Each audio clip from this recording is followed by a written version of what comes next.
Carburettor நம்ம எப்படி சுத்தமாக க்ளீன் பண்ணுறோமோ அதே மாதிரி ஏர் ஃபில்டரையும் நம்ம எப்பயுமே சுத்தமாக க்ளீன் பண்ணி வச்சுக்கணும். ஏர் ஃபில்டரில் ஏகப்பட்ட டஸ்ட்டு இருக்கும். உங்களுக்கு கழட்டி காட்டுறேன் பாருங்கள்.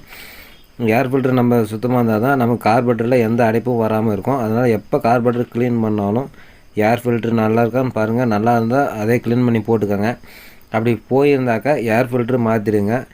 அதே மாதிரி கப்பில் இருக்க டஸ்ட் எல்லாமே நம்ம கார்பரேட்டர் எப்படி க்ளீன் பண்ணமோ அதே மாதிரி க்ளீன் பண்ணி போட்டுட்டோம்னா கொஞ்ச நாளைக்கு கார்பரேட்டரில் எந்த அடைப்பும் வராமல் இருக்கும். ஃபஸ்ட்டு நமக்கு ஏர் ஃபில்டர் ரொம்ப சுத்தமாக இருக்கணும். அது ரொம்ப முக்கியம்.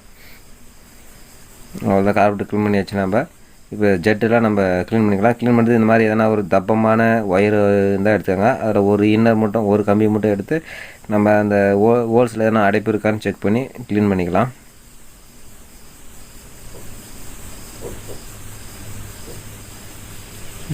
ஏர் ஃப்ரீயாக வருது, இது அடைப்பு இல்லை. அதே மாதிரி பைலட் ஜெட்டு நம்ம